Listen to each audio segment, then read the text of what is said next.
தாவேகா anthem சாங்ன்றது மக்கள் கிட்ட ஒரு பெரிய இம்பாக்ட் ஏற்படுத்துச்சுன்னே சொல்லலாம். ஆமா. அந்த பாட்டு எந்த அளவுக்கு சார் மக்களோட மனசுல இடம் பிடிச்சிருக்கு? அதுவே இவ்வளவு ஓட்டு வரதுக்கு காரணமாவும் இருந்திருக்கலாம். அந்த பாட்டு இவ்வளவு பெருசு ஆகுறதுக்கு விஜய் காரணம், இவ்வளவு ஓட்டு வாங்குறதுக்கு விஜய் காரணம். ரஜினிகாந்த் அவரை பத்தி சொன்னீங்க, ஒரு அரசியல் வரமாட்டேன்ற மாதிரி சொல்லியிருந்தாருன்ட்டு. ஆனா அவர் ஒரு நடுவில் ஒரு விமர்சனத்துக்கு ஒரு பதில் சொல்லியிருந்தாரு, காலம் பதில் சொல்லும்ன்ற மாதிரி. ஆனா இது வரைக்குமே விஜய் ஜெயிச்சதுக்கு ஒரு வாழ்த்து கூட சொல்லல. எக்ஸ் முதலமைச்சர் ஸ்டாலின் அவர்களை சந்திக்க போயிருக்காரு. அது எதுக்காக சந்திக்க போயிருக்காரு? அவரு அரசியலுக்கு வர ட்ரை பண்ணாரு, முடியல. இப்போ இவரு அரசியலுக்கு வந்துட்டாரு. ஜனநாயகம் படம் தான் கடைசி படம் சொல்லி எல்லாம் கடைசி வரைக்கும் முடிஞ்சு போச்சு. இப்போ என்னன்னா அரசியல்ல ரஜினிகாந்த் கன்னியூ பண்றாரு. அப்போ என்னதான் இருந்தாலும் நேற்று வந்த பையன் நம்மளை தாண்டி போய் நிற்கிறான்னு அந்த ஒரு இது வரத்தான் செய்யும். திமுக விட்டு அதிமுக, அதை விட்டால் நாம் தமிழர் கட்சி சீமா அவர் லாய்க்கு இல்லை, மாற்றி மாற்றி பேசுகிறாரு.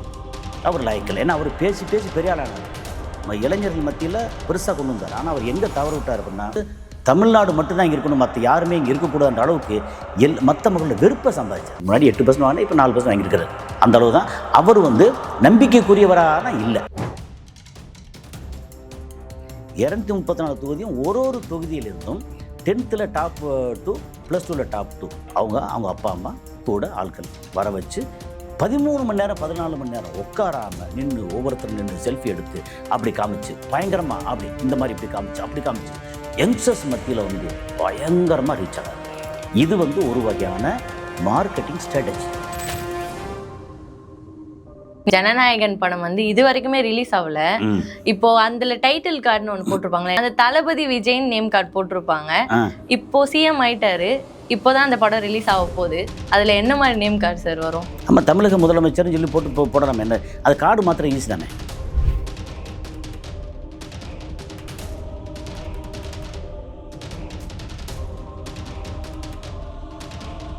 அனைவருக்கும் வணக்கம். இன்னைக்கு நம்ம நேர்காணல்ல யார் இணைந்திருக்கிறார் அப்படின்னா, அரசியல் விமர்சகர் திரு கசாலி அவர்கள் தான். வணக்கம் சார். வணக்கம் மேடம். திரைத்துறையிலேருந்து நிறைய பேர் பாலிடிக்ஸ் வந்திருக்காங்க சார்.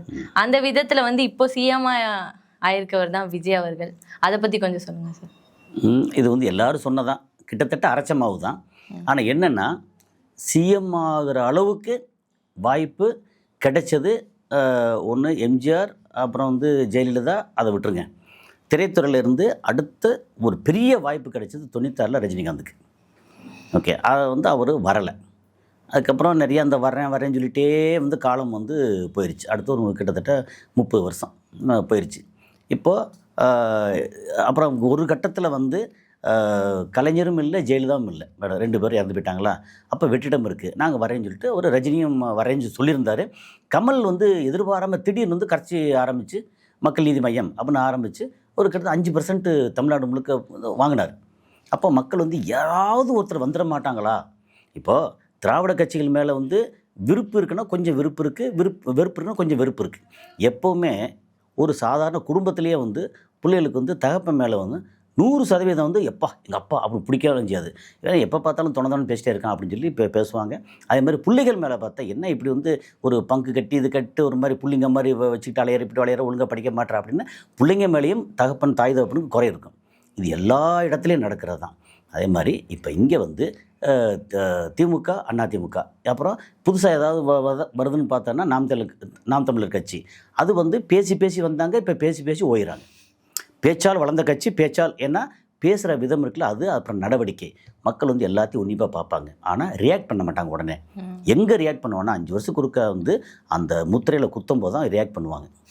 அந்த அதில் பார்த்துக்கிட்டே இருக்காங்க. இதை ஏன் இந்த ஹிஸ்ட்ரி சொல்கிறோம் அப்படின்னா, இது ரஜினிகாந்துக்கு கிடைச்ச வாய்ப்பு. அடுத்து கமல் அந்த வாய்ப்பெல்லாம் பெருசாக கிடைக்கல.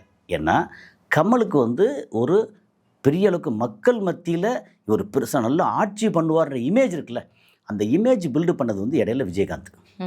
ஓகே, வந்தார், அவர் எடுத்தோடனே 8% வாங்கினார், 10%. அப்புறம் கூட்டணி வச்சார்ல, அவர் கட்சியை எப்படி கொண்டு போகணும்னு ஒரு விஷயம் இருக்குல்ல, அந்த விஷயத்தில் குடும்பம் ரொம்ப உள்ளே அது ஒரு மாதிரி தடுமாறிடுச்சு. அப்புறம் அவருக்கு உடம்பு வேறு சரியில்லாமல் போச்சு அப்படின்னா அந்த ஹிஸ்ட்ரி அது முடிஞ்சு போச்சு. இல்லைன்னா அவர் 2016 அது மாதிரி பிரச்சனை ஜெயலலிதா மேடம் இல்லைன்னு சொன்னதுக்கப்புறம் 2017 அப்புறம் அவர் ஒருவேளை சிஎம்மாக கூட ஆயிருக்க முடியும், நல்லா இருந்திருந்தாருன்னா. 2014 கூட்டணி இல்லை, வேறு மாதிரி அவர் தலைமையில் கூட்டணி வச்சு என்னமாவது வச்சு பண்ணியிருந்திருக்க முடியும். ஸோ இந்த மாதிரி ஒரு சூழல் அவருக்கு ஒரு வாய்ப்பு இருந்துச்சு. பட் உடல்நிலை காரணம் அவர் வந்து பண்ண முடியலை. ரஜினிகாந்த் வரலை, முடிஞ்சு போச்சு. அப்போ வேறு யார் வருவா? அப்போது சினிமாவிலேருந்து தான் வரணுமா அப்படின்னு கேட்டால், நம்ம பேசுகிறது சினிமாங்கிறனால சினிமாவிலேருந்து வாய்ப்பு. சினிமா இல்லாத ஆட்கள் எத்தனை பேர் வர்றாங்க? என்னென்னா, நம்ம மக்களுக்கு வந்து என்ன தேவைப்படுதுன்னா, யாராவது ஒருத்தர் சேவியர்னு சொல்லுவாங்க. அப்படின்னா நம்மளை காக்கிறதுக்கு யாராவது வரமாட்டாங்களா?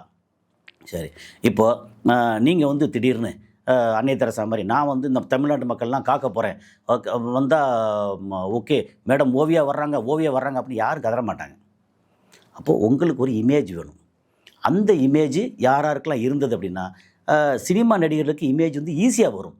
ஏன்னா அவங்க வந்து 100 பேரை வந்து அடிப்பாங்க, சாய்ப்பாங்க, துப்பாக்கி தூக்குனாங்கன்னா எதிரிகள்லாம் விட்டு ஓடுவாங்க, பயங்கரமாக இருக்கும்.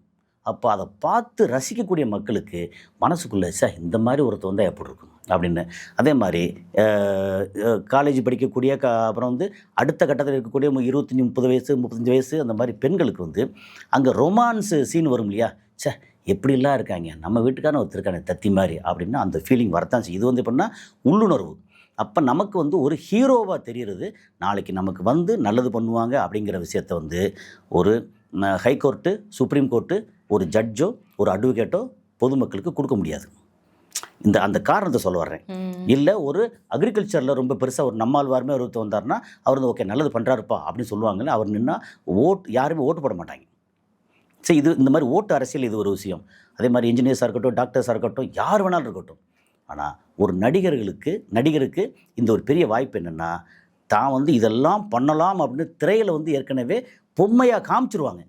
அப்போது சின்ன பிள்ளைலேருந்து பெரிய ஆள் வரைக்கும் ரசிகர்கள் முன்னாடி வந்து ரஜினிகாந்த் இருந்தாங்க, இப்போ விஜய்க்கு இருக்காங்க. இது அடுத்த கட்டத்தில் யாருக்கு இருக்காங்கன்னு கேள்வி வந்துச்சுன்னா சிவகார்த்திகேயனுக்கு இருக்காங்க. இப்போது அப்போ சிவகார்த்திகேயன் அரசியல் தெரியாது. அதாவது அவருக்கு மென்டாலிட்டி ஒன்று இருக்குல்ல. இப்போது இவர் வந்து விஜய் எடுத்துட்டிங்கன்னா கரெக்டாக வந்துக்கிட்டே இருக்கார். படங்களை வந்து சூஸ் பண்ணுற ஐட்டம் இருக்குல்ல, அது எல்லாமே வந்து தாட்பூர்னு மக்கள்கிட்ட வந்து யங்ஸ்டர்ஸ்கிட்ட ரொம்ப ரீச் ஆகிறாரு. இளம்பெண்கள்கிட்ட பசங்கள்கிட்ட எல்லாத்தையும் ரீச் ஆகிறார். இதெல்லாம் வந்துச்சு. திடீர்னு வந்து அவர் அரசியல் கட்சி ஆரம்பித்தா அவங்க அப்பா வந்து சொல்கிறாரு, என்ன பண்ணுறாரு, நிறையா வருது, பிரச்சனை வருது, உள்ளுக்குள்ளே ஃபேமிலி எல்லா பிரச்சனையும் தாண்டி அரசியல் கட்சி ஆரம்பித்து அவர் மேலே பெரிய எதிர்பார்ப்பு வருது.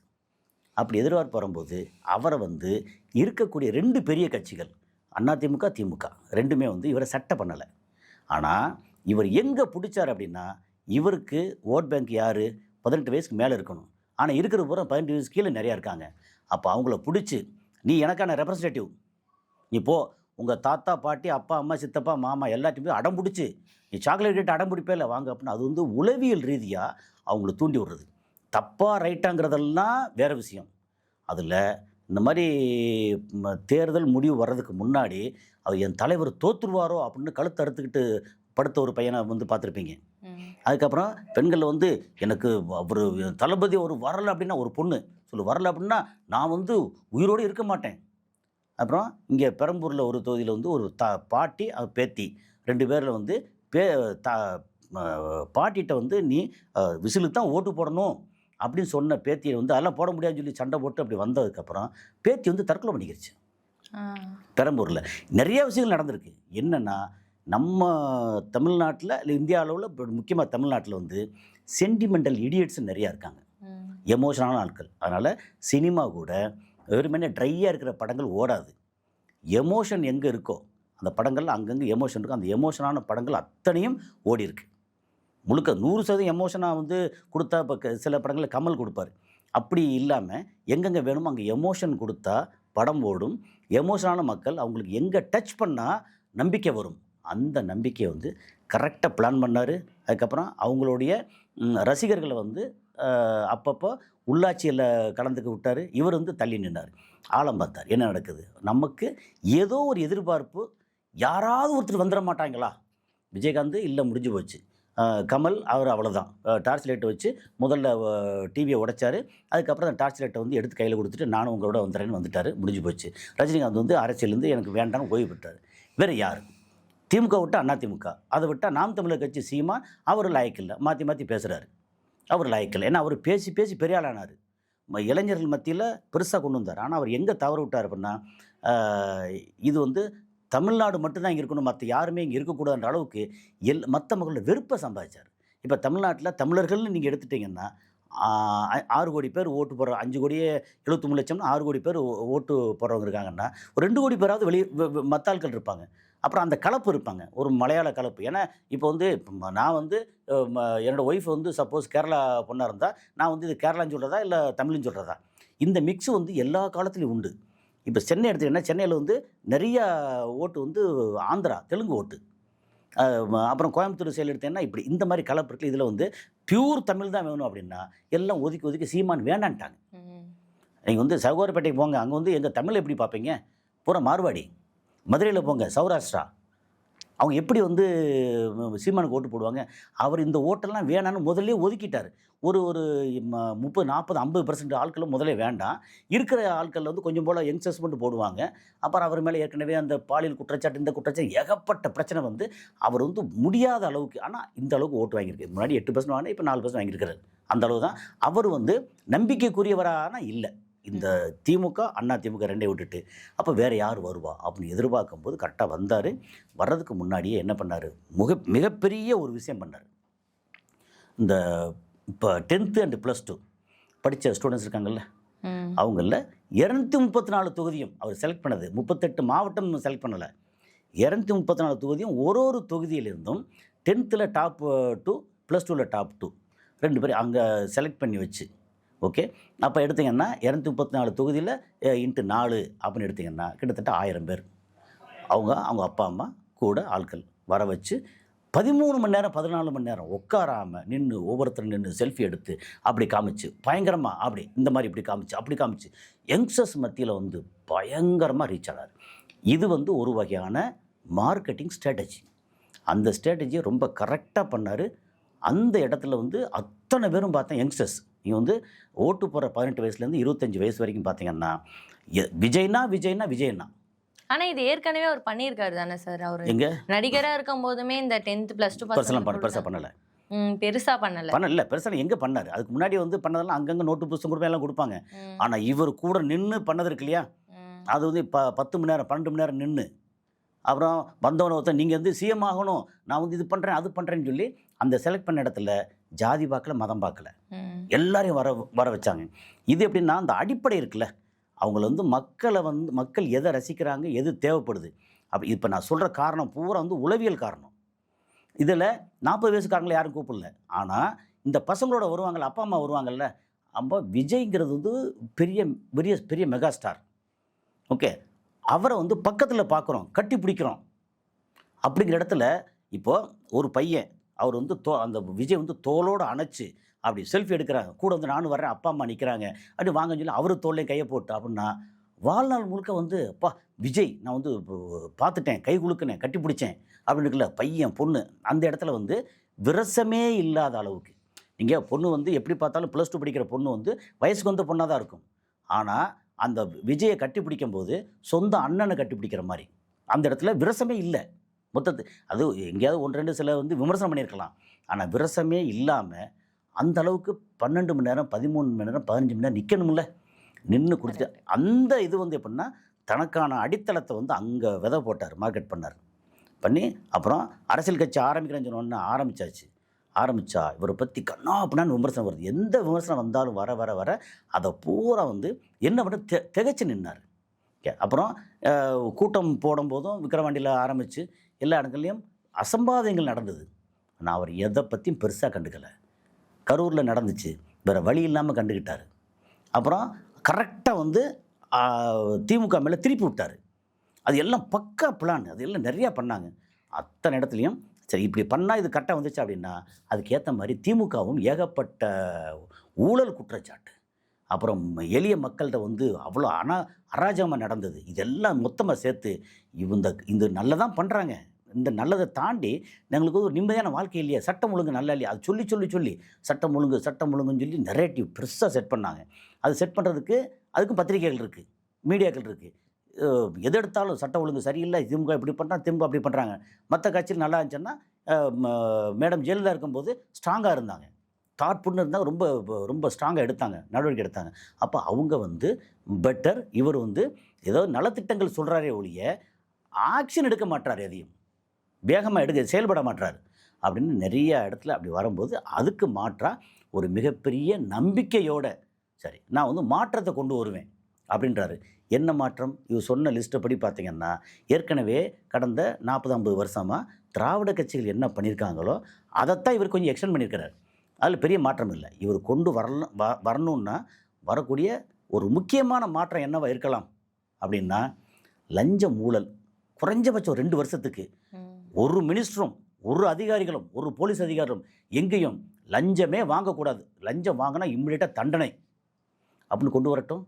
மக்கள் கொண்டாடிடுவாங்க. இப்போது ஒரு உதாரணம் சொல்கிறேன். அலட்சியப்படுத்தும் போது நம்ம அதிகாரிகள் வந்து எளிய மக்கள் அலட்சியப்படுத்தும் போது மக்கள் உள்ள பொறுமை போய் கிடப்பாங்க. ஒரு முறை 2001 6 அந்த டயத்துக்குள்ளே நினைக்கிறேன், ஜெயலலிதா வந்து அரசு அதிகாரிகள் ரொம்ப ஓவராக பண்ணாங்கன்னு சொல்லி 2 லட்சம் பேர் டிஸ்மிஸ் பண்ணாங்க ஒரு டைம். எல்லாம் மக்கள் தெருவில் இறங்கி வெடி வெடித்து இனிப்பு கொடுத்து கொண்டாடினாங்க தெரியுமா? அப்போது நீ எனக்காக நீ சேவை பண்ண சேவை பண்ணக்கூடிய அரசு அதிகாரி வந்து 2 லட்சம் பேர் டிஸ்மிஸ் பண்ணிட்டாங்க.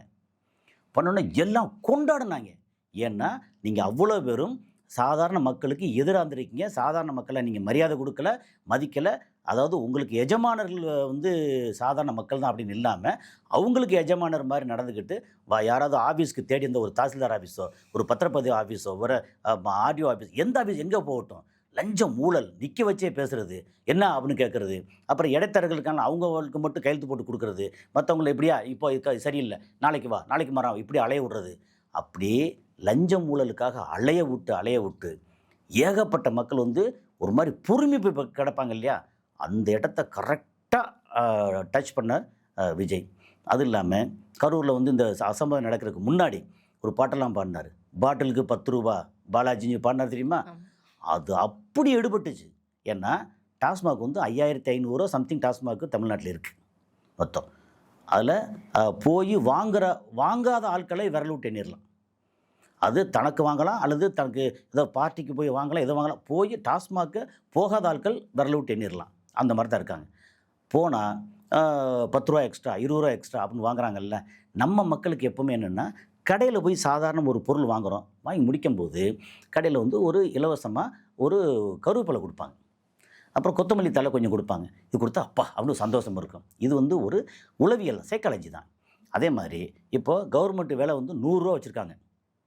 ஒரு பாட்டிலோட விலை வந்து 100 ரூபா வச்சுருக்காங்க. 100 ரூபா கொடுத்து வாங்கிட்டா நான் கரெக்டாக வாங்கிட்டேன்.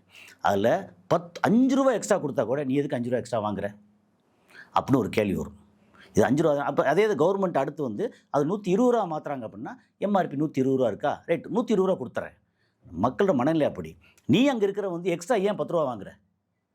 அப்படி 10 ரூபா வாங்கினா ஒரு நாளைக்கு வந்து எத்தனை கோடி வந்து எக்ஸ்ட்ரா போகுது. அப்புறம் அங்கே பக்கத்தில் இது இருக்குமா, அந்த பார் மாதிரி வச்சுருப்பாங்க, சாதாரண பார் மாதிரி. அங்கே உள்ளே போனால் சாக்கடை மாதிரி கிடக்குங்க. நான் வந்து இப்போ செக் பண்ணுறதுக்காக நான் நிறைய இடங்களுக்கு போய் பார்த்துருக்கேன். நம்ம போனால் என்ன வேணும் அப்படின்னா இல்லைங்க சும்மா எதுக்கு வந்தீங்க அப்படின்னு கேட்பாங்க. என்ன வேணும்? அதில் பார்த்தா அந்த கொடுக்குற உணவாக இருக்கட்டும், ஆனால் காசு அவ்வளோ வாங்குறாங்க. அப்போ இது எல்லாம் வந்து குடிகார மக்கள் இருக்காங்களா, அவங்களும் ஓட்டு இருக்குல்ல, அந்த மக்கள் வெறுத்து போனவங்க. அவங்க வந்து நாளைக்கு விஜய் வந்து இதெல்லாம் ஒழிச்சு ஓரளவு நல்லா இருக்க பண்ணா. ஏன்னா ஒரு விஷயந்தான், என்ன காரணத்தை கொண்டும் நீங்கள் டாஸ்மாக்கு ஒழிக்க முடியாது. குறைக்கலாம், சீர்படுத்தலாம், வேறு ஏதாவது பண்ணலாம், ஒழிக்க முடியாது. ஒழிச்சா கள்ளச்சாரம் ஆறா பெருகும். அதை தடுக்கிறதுக்கு நீங்கள் அப்புறம் வந்து மக்களுக்கு எதிராக இது நிறைய பண்ண வேண்டியிருக்கும். இது இல்லாமல் இது வந்து ஒழுங்குபடுத்தலாம். 5000 கடைங்கிறத வந்து 2000 கடையை மாற்றலாம், 3000 கடையை ஏதோ சம்திங் குறைக்கலாம். இதெல்லாம் செய்யலாம். அப்புறம் முறைப்படுத்தலாம். ஏன்னா வெளிநாடுகளில் நிறைய இடங்களில் முறைப்படுத்தி இருக்குது. அதே மாதிரி டாஸ்மாக் வெளியில் 10 மணிக்கு திறந்து வச்சுக்கிட்டு 10:15 வந்து வெளியில் போலீஸ்காரன் நின்று போய் பிடிக்கிறது. அப்போ நீ வந்து வராத, இதெல்லாம் செய்யணும். முதல்ல அறிவுறுத்து. சொந்த வண்டியில் போகாத, நீ ஆட்டோவில் போ, இல்லை வேறு எதாவது ரேப்பிடோவில் போ. நீ குடிக்கிறியா, குடிச்சு போட்டு வந்து ரேப்பிடோவில் வீட்டுக்கு போ. இதெல்லாம் சொல்லணும். இது வந்து துபாயில் உண்டு. நீ குடிக்க போறியா, பார்ட்டிக்கு போறியா, போ. 3 மணி வரைக்கும் அங்கே உண்டு. ஓகே, போறியா, போயிட்டு திரும்பவும் சொந்த வண்டியில் நீ வராத, நீ வந்து டாக்ஸியில் வா. ஏன்னா நீ சொந்த வண்டியில் போனால் ஆக்சிடென்ட் பண்ணுவேன். நீ குடிச்சு போட்டு வேறு ஏதாவது அப்பாவி ஆக்சிடென்ட் பண்ணுவேன். அப்போ இங்கே வந்து லஞ்சம் ஊழல் இல்லைன்னு என்ன செய்வாங்க? அப்போ நீ பிடிச்சா அங்கே வந்து ஃபைன் போடுவாங்க. தொடர்ந்து ஃபைனை போடட்டும். அதே மாதிரி இங்கே மாத கடைசி முக்கியமான நாட்களில் இந்த முக்கு டிராஃபிக்கில் அங்கங்கே வெள்ளைச்சட்டை போட்டு அடிக்கிற கொள்ளை யார்? நம்ம டிராஃபிக் போலீஸ். அதை நிறுத்தணும். நீ ஃபைனை போடுறியா, மக்களுக்கு ஃபைனை போடு. அப்போ வந்து ஒழுங்காக வருவேன். ஹெல்மெட் போடலன்னா ஃபைனை போடு. இந்த மாதிரி சில விஷயங்களை கரெக்டாக ஹேண்டில் பண்ணிட்டேன்னு வைங்களேன். இப்போது நீங்கள் சொன்னது வந்து சினிமாவில் இருந்து கரெக்டாக வந்து அந்த இடத்தை எந்த இடம் இருக்கோ அந்த இடத்துக்கு கரெக்டாக கை வச்சார், வந்து சேர்ந்துட்டார். ஏன்னா யாராவது ஒருத்தர் வரமாட்டாங்களா அப்படின்றது, இவர் என்ன செய்ய போகிறாருங்கிறது இனிமே தான் தெரியும். எல்லா கட்சிகள்லயும் ஒரு பாட்டுன்னு ஒண்ணு வச்சிருக்காங்க சார், அந்த ஆந்தம் சாங்னு சொல்லிட்டு. ஆனா இந்த தாவேகா ஆந்தம் சாங்ன்றது மக்கள் கிட்ட ஒரு பெரிய இம்பாக்ட் ஏற்படுத்துச்சுன்னே சொல்லலாம். ஆமாம், அந்த பாட்டு எந்த அளவுக்கு சார் மக்களோட மனசுல இடம் பிடிச்சிருக்கு, அதுவே இவ்வளவு ஓட்டு வரதுக்கு காரணமாவும் இருந்திருக்கலாம். அது மட்டும் இல்லை, அதாவது அந்த பாட்டு இவ்வளோ பெருசு ஆகிறதுக்கு விஜய் காரணம், இவ்வளோ ஓட்டு வாங்குறதுக்கு விஜய் காரணம். இன்றைக்கி 108 இடத்துல ஜெயிச்சிருக்காங்க, அவர் 2 இடத்துல விட்டுருங்க. அப்புறம் ஆதவர்ஜுனா, புசி ஆனந்த், அதுக்கப்புறம் ராஜ்மோகன், இவர் வந்து திருமங்கலத்தில் நின்ன இவர் நிர்மல்குமார், இப்படி வந்து ஒரு 10 பேரை விட்டாச்சுன்னா மற்ற யாரையும் அந்தந்த ஏரியாக்களுக்கு எந்த மக்களுக்கு யாருக்கும் தெரியாது. அப்படித்தானே? தெரியாமல் போட்டாங்கன்னா விஜயோட பேர் விசில், அந்த விசில் வந்து கொண்டு போய் சேர்த்தாங்கல்ல, அப்படி சேர்த்து அப்படி பண்ணதில் வந்து என்ன சொல்லுதுன்னா இவரோட பேர் இது மட்டும்தான். இதை தாண்டி வேறு எந்த ஃபேக்டரும் அங்கே கிடையாது. இதில் நீங்கள் சொல்கிறதுக்கு இதுக்கு மேலே சொல்கிறதுக்கு ஒன்றுமே இல்லை. ஏன்னா இது வரைக்கும் வந்ததெல்லாம் ஓகே தான். இனிமேல் அவர் என்ன செய்ய போகிறாருன்னு இருக்குல்ல, இப்போ நம்ம வந்து அவர் விமர்சனம் பண்ணுறதுக்கு ஒன்றுமே இல்லை. ஏன்னா இப்போ தான் இன்றைக்கி தான் விதைச்சிருக்கோம், இன்றைக்கி பிறந்த குழந்தை. அடுத்து வந்து எப்படி நடக்க போகுது, எப்படி ஓட்டப்பந்தய வீரராக போகுதா, அல்லது வந்து கம்ப்யூட்டரில் வந்து பெரிய அளவுக்கு டெக்னிக்கலாக ஆக போகுதா, அல்லது பெரிய விஞ்ஞானி ஆக போகுதா, என்ன நமக்கு தெரியாது. குழந்தை இப்போ தான் வந்திருக்கு. இது வந்து அடுத்து என்ன செய்ய போகிறாங்க அப்படிங்கிறத நம்ம பார்ப்போம். சினிமாவில் இந்த ஒரு மோட்டிவோட இப்போ இடையில வந்து அஜித்தை கேட்கும்போது அவருக்கு வந்து எனக்கு இதெல்லாம் தேவையில்லை, நான் வர்றேன், ஓட்டு போடுறேன், கரெக்டாக அப்படி காமிக்கிறேன், நான் காலைல 7 மணிக்கு 6:55 நான் ஓட்டு போட்டு நான் என்னோடய கடமையை செஞ்சுட்டு நான் வந்து கிளம்புறேன். அவருக்கு மேலே இதுக்கு வரணும் அப்படின்னா இப்போ இவர் மாதிரி ஏகப்பட்ட பேரை பார்க்கணும். டைம் வந்து நம்ம அரசியலுக்கு வந்துட்டோம்னா, அது முதலமைச்சராக இருக்கட்டும், அல்லது ஒரு சாதாரண அமைச்சராக இருக்கட்டும், அல்லது எம்எல்ஏவாக இருக்கட்டும், அல்லது வட்டச்செயலாளர் மாவட்ட செயலாளர் இருக்கட்டும், சொந்த வாழ்க்கையை வந்து நிறையா பாதிக்கும். வீட்டு குடும்பத்தோட செலவு பண்ண முடியாது, ஒன்றும் பண்ண முடியாது, பல பேரை பார்த்துக்கிட்டே இருக்கணும். சொந்த வாழ்க்கை மனைவி மக்களோட, அவருக்கு மட்டும் இல்லை, நான் சொல்ல எல்லா அரசியல்வாதிகளுக்கும். அதே மாதிரி சொந்தமாக பெரிய பிஸ்னஸ் பண்ணுறாங்கல்ல, அவங்களுக்கும் சொந்த குடும்பம் இருக்குல்ல, குடும்ப வாழ்க்கை நிறையா பாதிக்கும். பணம் இருக்கும், எல்லாம் வரும், ஆனால் குடும்பத்தோடு டைம் செலவு பண்ணுறதுக்கு டைம் கிடைக்காது. இந்த மாதிரி அரசியல் எல்லாம் உண்டு. அந்த இது இல்லாமல் அஜித் எடுத்திங்கன்னா குடும்பம், ஃபேமிலி, இதோட அப்படி அப்படியே போகிறாரு, பார்க்குறாரு, வர்றாரு, ரேஸு போகிறாரு, சினிமாவில் நடிக்கிறாரு. அப்புறம் சினிமாவில் வந்து வருஷத்துக்கு வந்து 3 படம் நடிக்கணும் அப்படிலாம் ஒன்றும் கிடையாது. 3 வருஷத்துக்கு ஒரு படம் நடித்தாலும் பரவாயில்ல அப்படின்னு அவர் ஒரு பக்கம் போயிட்டுருக்காரு. ரஜினிகாந்த் எனக்கு இது சரியாக வராது, அரசியல் சரியாக வராது, நான் வந்து நடிகன், நான் கடைசியில் நடிக்கிறேன் அப்படின்னு அவர் ஒரு ரூட்டில் போயிட்டுருக்காரு. சூர்யா எடுத்திங்கன்னா அவருக்கு அரசியல் வர்றதுக்கு ஆசை இருக்கா ஆசை இல்லைன்னு தெரியாது. ஆனால் அகரம் ஃபவுண்டேஷன் சொல்லி வச்சு சின்சியராக 8000 பேருக்கு மேலே நிறைய படிக்க வச்சுருக்கிறார். அது வந்து ஒரு நல்ல விஷயம். நீ வந்து அரசியலுக்கு வந்து தான் நல்லது செய்யுமா அப்படிலாம் இல்லை, நம்ம வந்து வராமலும் நல்லது பண்ணலாம் அப்படிங்கிறது. ஸோ இந்த மாதிரி இந்த லிஸ்ட்டு எடுத்துட்டிங்கன்னா பாக்யராஜ் அவர் ஆரம்பித்தார், அவரால் சக்சீட் ஆக முடியல. ஏன்னா இதுக்கு பெரிய செலவாகும். இப்போ இவர் விஜய் எப்படி செலவு பண்ணார், அவருக்கு செலவு பண்ணுறதுக்கு பெரிய வந்து ஒரு டீம் இருந்தது, செலவு பண்ணாங்க. அவரோட காசே நிறையா இருந்தது, எல்லாம் சேர்த்து சொந்த காசு போட்டாரா போடலைங்கிறதெல்லாம் இவன் விமர்சனம், அது நம்ம பேச வரல. ஆனால் மாநாடு நடத்துறதுக்கு எல்லாத்துக்கும் காசு வேணும்ல, அது அப்புறம் தனி ஃப்ளைட்டில் போகிறாரு, வர்றாரு, எல்லாத்துக்கும் காசு. அந்த காசு பூரா வந்து யார் கொடுத்தா அப்படின்னா யார் வேணாலும் கொடுத்துருக்கலாம், சொந்த காசாக இருக்கலாம், அது பிரச்சனை இல்லை. ஆனால் அவர் செலவு பண்ணுறதுக்கு அவருக்கு தகுதி இருந்தது, செலவு பண்ணார். டி ராஜேந்தர் திடீர்னு கட்சி ஆரம்பித்தார். அவர் ஆரம்பித்து யாரோட கோவத்தில் ஆரம்பித்தார். ஆனால் டி ராஜேந்தர் வந்து கன்னியாகுமரியில் போய் நின்று அவருக்கு ஓட்டு விழுவுமான்னு தெரியாது. ஆனால் விஜய் வந்து எங்கே நின்னாலும் ஓட்டு விழுவும் அப்படிங்கிறதா இப்போ நிறுவனமாக இருக்குது. அதில் இவர் வந்து கோயம்புத்தூர் நின்னார், கமல், அவரே தோத்தார். அப்படிங்கும்போது அது எல்லாமே வந்து எல்லாம் கணக்கில் வரும். இவர் ஒருவேளை விஜய் வந்து 108 பேர் ஜெயிச்சிட்டா, 106 பேர் ஜெயிச்சிட்டாங்க, இவர் 2லேயும் தோற்றுருந்தாருன்னா அப்போ அவருக்கு வந்து பெரிய சர்க்கிளாக இருக்கும். சப்போஸ் ஒரு இதில் தோற்றினா கூட சரி பரவாயில்ல, ஒரு இதில் தோற்றாங்க, இந்த மாதிரி காரணங்கள் நிறைய அலசுற மாதிரி இருக்கும். ஒரு இதில் ஜெயிச்சிட்டா, ரைட், ஓகே, அப்படி வந்துடும். அப்போ 2லேயும் ஜெயிச்சார் அப்படின்னா இவர் தனிப்பெரும் தலைவர் தான், இவருக்கு பெரிய மாசு இருக்குது அப்படின்னு வந்துருச்சு. அதனால் இது வந்து சினிமா அதிலேருந்து வரலாம்னா வரலாம், ஆனால் அதுக்குன்னு மெனக்கடல் இருக்குல்ல, அந்த மெனக்கல் ரொம்ப ஜாஸ்தி. ஆனால் இவர் வந்து எவ்வளோ மெனக்கட்டாரா அப்படின்னா என்னமோ மக்கள் வந்து ஒரு வெறுப்பில் இருக்காங்க, அல்லது ஒரு மாற்றத்தை எதிர்பார்த்துருக்காங்க. எதுலேருந்து மாற்றம்? நல்ல இடத்துலேருந்து கெட்ட இடத்துக்கு போகிற மாற்றமா அல்லது கெட்டதுலேருந்து நல்லதுக்கு போகிற மாற்றமா அதெல்லாம் தெரியாது. ஒரு மாற்றத்தை எதிர்பார்த்தாங்க, இவர் கரெக்டாக வந்து வாய்ச்சார். குருவி உட்கார பணம்பளம் விழுந்த கதைன்னு சொல்லுவாங்க இல்லையா, அது மாதிரி இவர் அது மாதிரி கரெக்டாக அது மாதிரி இல்லை, வந்தார் தன்னை வந்து கரெக்டாக அது செட் பண்ணார், நெரேட்டிவ் செட் பண்ணார். ஒன்று டிவிக்கே, இன்னொன்று டிஎம்கே. அது வந்து திமுக வந்து தீய சக்தி, லஞ்சம் ஊழல் இருக்குது, இது பண்ணுறது மணல் கடத்தல், இது கொள்ளை, இந்த கொள்ளை, அது டாஸ்மாக் ஊழல், அப்புறம் வந்து அந்த ஒரு குடும்பம் தான் இருக்கணுமா அப்படின்னு ஏகப்பட்ட விமர்சனம் பண்ணார். அப்படியே விருத்து பயங்கரமாக பண்ணார். அதெல்லாம் மக்கள் மத்தியில் மக்கள்கிட்ட வந்து நிறைய இடங்களில் திமுக வந்து தலைமை அவர் ஸ்டாலினாக இருக்கட்டும், உதயநிதி ஸ்டாலினை பற்றி சொல்கிறதா இருந்தால், அவர் வந்து ஃபஸ்ட்டு ஸ்போர்ட்ஸ் மினிஸ்டர் ஆனார்ல, அவ்வளோ அற்புதமாக வேலை பார்த்தார். அப்புறம் துணை முதல்வர் ஆனார்ல, அவரோட பங்களிப்பு வந்து உண்மையிலே சூப்பர், அவ்வளோ பண்ணார். எந்த இடத்துல அவர் குறை சொல்லவே முடியாது. ஆனால் ஒரு விஜய் உதய் ரெண்டையும் நிறுத்தினா, விஜய் 100 அப்படின்னா மக்கள் மத்தியில் உதயோட மார்க் எடுத்துனா 20% வரும். ஏன்னா இவரோட மேக்னிடியூடு வேறு. எதிர்காலத்தில் இவரோட செயல்பாடு பார்த்து மாறலாம்.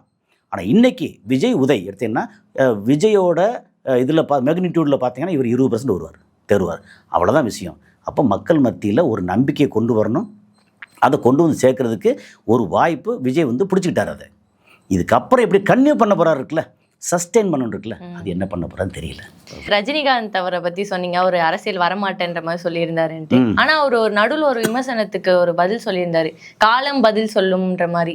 ஆனால் இது வரைக்குமே விஜய் ஜெயிச்சதுக்கு ஒரு வாழ்த்து கூட சொல்லலை. எக்ஸ் முதலமைச்சர் ஸ்டாலின் அவர்களை வந்து சந்திக்க போயிருக்காரு. அது எதுக்காக சந்திக்க போயிருக்காரு?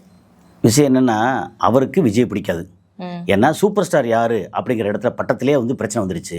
அதுக்கப்புறம் வந்து கழுகு, இந்த பறவை பறந்ததில் யார் கழுகு அப்படின்ற இடத்துலலாம் வந்து சொல்லி பிரச்சனை வந்துச்சு. அப்போது நீயா நானான்ற இடத்துல வந்து நான் இன்னும் சூப்பர் ஸ்டார் தான் அப்படின்னு அவர் நிற்கிறாரு. இல்லை நான் வந்துட்டேன் அப்படின்னு இவர் சொல்கிறாரு. அந்த இடத்துல அவர் அரசியலுக்கு வர ட்ரை பண்ணார், முடியலை. இப்போ இவர் அரசியலுக்கு வந்துட்டார்.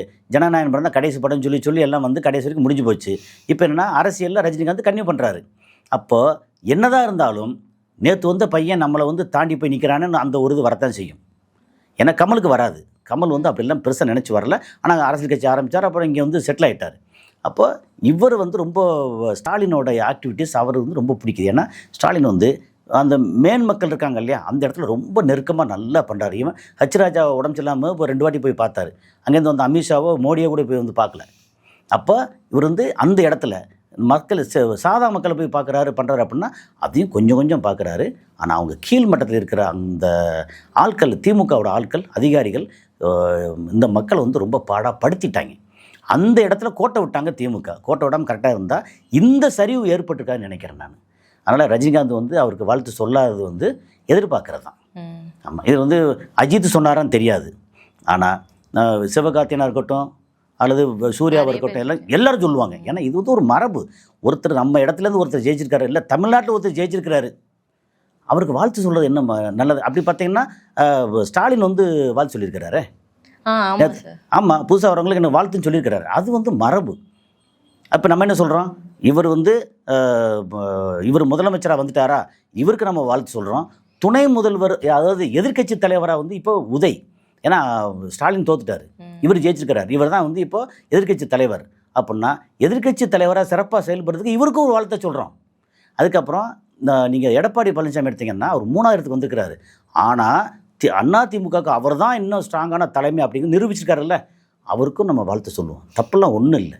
இவர் வந்து அடுத்த செயல்பாடு வந்து மக்கள் எதிர்பார்க்குற மாதிரி, நீ இலவசம் கொடுக்குறீங்க குறைக்கிறீங்க அதெல்லாம் பிரச்சனை இல்லை, மக்கள் ஏற்றுக்குவாங்க. ஸோ இது வந்து நல்ல ஆட்சி கொடுக்கணும்.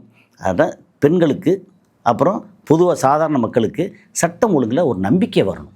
அது மட்டும் கொடுத்தாங்கன்னா இப்போ வந்து சினிமாவிலேருந்து சூப்பராக வந்துட்டார் அப்புறம் சொல்லி பெரிய அளவுக்கு இது பாராட்டப்படுவார் அப்படிங்கிறது. நீங்கள் இப்போ நடுவில் சொன்னீங்க சார், ஜனநாயகன் படம் வந்து இது வரைக்குமே ரிலீஸ் ஆகல. இப்போ அதில் டைட்டில் கார்டுன்னு ஒன்று போட்டிருப்பாங்களே, அந்த தளபதி விஜய்ன்னு நேம் கார்டு போட்டிருப்பாங்க.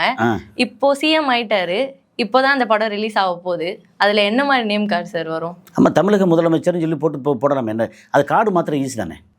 அது கண்டிப்பாக மாற்றுவாங்களா அந்த படம் ரிலீஸ் ஆகும்? அது நமக்கு எப்படிங்க சொல்ல தெரியும். அந்த கம்பெனி கேவிஎன் ப்ரொடக்ஷன் இருக்குல்ல, அந்த கம்பெனி, அப்புறம் இவர் சிஎம் ஆனதுக்கப்புறம் விஜய், இவங்க எல்லாம் கூடி பேசி என்ன போடலாம், அவர் தளபதி விஜய்னு போடுறதா அப்படியே இருக்கட்டுமே, அப்படி விட்டால் விடலாம். அல்லது வந்து முதல்ல வாழ்த்து சொல்லி கேவிஎன் ப்ரொடக்ஷன் இருக்குல்ல, இது வந்து எப்படின்னா விஜய் வந்து ஒரு நடிகராக சம்பளம் வாங்கின நடிகர். பட் அதை ஓனர் யார் அப்படின்னா கேவிஎன் ப்ரொடக்ஷன். அவங்க இனி பெருமையாக வந்து இவங்களுக்கு வாழ்த்து முதல்ல வந்து ஒரு இதில் வாழ்த்து சொல்லி, அப்புறம் படத்துக்கு இடையில அந்த டைட்டிலுக்கு இடையில வந்து இவர் வந்து முதலமைச்சர் இது எல்லாத்தையும் போட்டு அதோடு சேர்த்து படத்தை ரிலீஸ் பண்ணலாம்.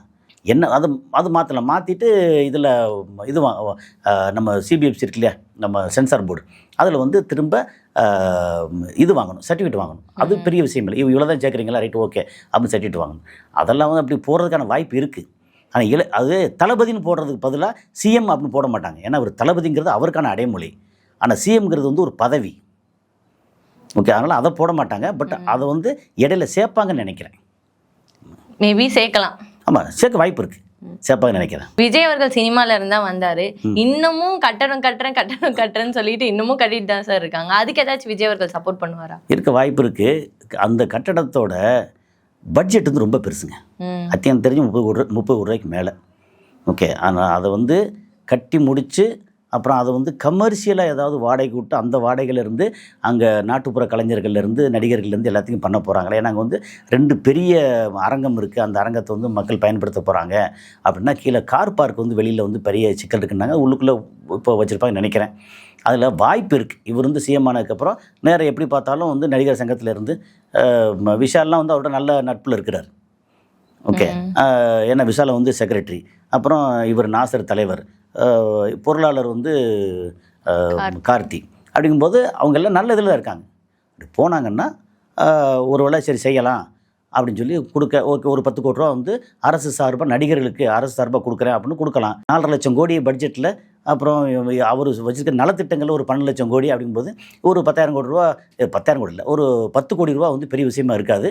அது கொடுக்கவும் வாய்ப்பு இருக்குது. கொடுத்தா கொண்டாடுவாங்க. அது இல்லாமல் தயாரிப்பாளர் சங்கம் வந்து போய் கோரிக்கை வைப்பாங்க. ஒரு கடந்த 10 வருஷத்துக்கு மேலே ஒவ்வொரு வருஷமும் படம் தயாரிச்சிருக்கு இல்லையா, அதில் சின்ன பட்ஜெட் படங்கள், அந்த படங்களுக்கு ஒரு 7 லட்ச ரூபா மானியம் கொடுப்பாங்க. 10 வருஷமும் மானியம் கொடுக்காமல் இருக்கேன். வந்து அரசும் கண்டுக்கலை, அங்கே இருக்கிற சங்கங்களும் பெருசாக போய் கோரிக்கை வைக்கிறாங்கன்னு சொல்கிறாங்க. பட் ஒன்றும் நடக்கலை. இவர் வந்த உடனே அடுத்து ஒரு 6 மாதத்துக்குள்ளே இந்த மாதிரி 10 வருஷம் இதெல்லாம் சேர்த்து ஒரு 1000 படங்களுக்கு 7 லட்ச ரூபான்னு கொடுத்துட்டாங்கன்னா மொத்த சினிமா கூட்டமும் சேர்ந்து வாழ்க விஜய், வாழ்க தளபதி, வாழ்க சிஎம் அப்படின்னு சொல்ல போகிறாங்க. ஏன்னா இப்போ வரைக்குமே பாதி பேருக்கு மேலே விஜய் அவர்கள் சிஎம் ஆனதுக்கு வந்து மக்கள் சந்தோஷம் அடையிறதை விட அவங்க வந்து போஸ்ட் போட்டு வாழ்த்துக்கள் சொல்லிட்டே வராங்க. இப்போ வரைக்குமே சொல்லிட்டே சொல்கிறாங்க, நிறைய சொல்கிறாங்க.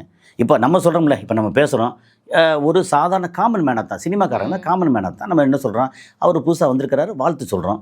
அவர் நடவடிக்கை நல்ல விதமாக வரணும்னு சொல்லி, ஏன்னா திமுக என்ன தப்பு பண்ணாங்களோ அதுலேருந்து பாடம் கற்றுக்கிட்டு இந்த மாதிரி ஒரு நல்ல ஆட்சி கொடுக்கணும் அப்படிங்கும்போது நம்மளோட எதிர்பார்ப்பு, மக்களோட எதிர்பார்ப்பும் எனக்கு நல்லது பண்ணணும் அப்படிங்கிறதான். நிறைய தாய்மார்கள் என்ன பண்ணுறாங்க, என் புள்ள, என் தம்பி, அந்த மாதிரி நிறைய நினைக்கிறாங்கல்ல, அதுக்கேற்ற மாதிரி நடந்துக்கணும்னு எதிர்பார்க்கணும், அவ்வளோதான். த்ரிஷா அவர்கள் வந்து அந்த எலெக்ஷன் ஓட்டு ரிசல்ட் வர அன்னைக்கு, அவங்க பிறந்த நாள் வர அன்னைக்கு போய் விஜய் அவர்களை சந்திச்சுட்டு வாழ்த்து பெற்று வந்தாங்கன்னு சொல்கிறாங்க. அது என்ன மாதிரி சார் பார்க்குறது? ஒன்றும் பார்க்க வேண்டியதில்லை. ஏற்கனவே ஊர் உலகம் பூரா தெரிஞ்ச விஷயந்தான். ஒரு கல்யாணத்துக்கு வந்து ஒன்றா ஜோடியாக தான் போனாங்க, வந்தாங்க. அவங்க கூட நடித்தவங்க கொலீகு, அப்புறம் நல்ல நண்பர். அப்படிங்கும்போது இங்கே கீர்த்தி சுரேஷ் கல்யாணத்துக்கு சேர்ந்தே தான் வந்து ஃப்ளைட்டில் போனாங்க. இது எல்லாத்தையும் தெரிஞ்சதானே. இதில் வந்து புதுசாக சொல்கிறதுக்கோ ஒரு கிசு மாதிரி சொல்கிறதுக்கோ அல்லது தப்பாக ஒன்றுமே இல்லை. அவங்களுக்கு பிறந்தநாள் இந்த மாதிரி வந்திருக்கு, ரிசல்ட் வந்துக்கிட்டு இருக்குது, நல்லா வந்துக்கிட்டு இருக்குது, போகிறாங்க. அப்புறம் வந்து இதில் திருப்பதியிலேருந்து ஆமாம் அங்கேருந்து நேராக அங்கே போய் வாழ்த்து.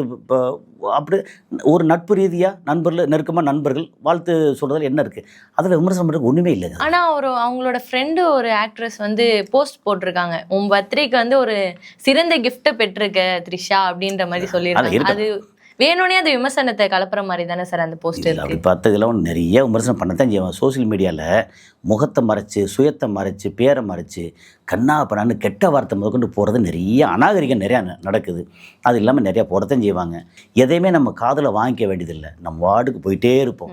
அதுக்கு முன்னாடி வந்து ஒரு கதை சொல்லுவோம். நல்ல ஒரு தலைவன், அது ஒரு நல்ல ஒரு லீடர், அதுக்கு கதை சொல்லுவாங்க. எப்படின்னா, இந்த மாதிரி மேலே ஏறுறதுக்கு தவளைகள் நிறையா இருக்கும். எல்லோரும் அங்கே போனால் இங்கே பருந்து பிடிச்சிரும், கழுகு பிடிச்சி, இது பிடிச்சிரும் அப்படின்னு எல்லாம் வந்து பயந்துட்டு இப்போ எல்லா தவளையும் கீழே இருந்துகிட்ருக்கோம். ஒரே ஒரு தவளை மட்டும் வந்து கஷ்டப்பட்டு மேலே ஏறிடும். என்னென்னு கேட்டால் அந்த தவளை காது கேட்காது, அச்சீவ் பண்ணும். அது மாதிரி நம்ம வந்து இந்த மாதிரி விமர்சனம் எல்லாத்தையும் எடுத்து காது எதுவும் கேட்காம நமக்கு நம்மளுடைய கோல், நம்ம இப்போ பேசுகிறோம்னா விஜயை பற்றி, விஜயில் வந்து ப்ளஸ் மைனஸ் என்ன இருக்குது, என்ன மாதிரி வந்திருக்காங்க அப்படின்னு அலசுகிறோம்.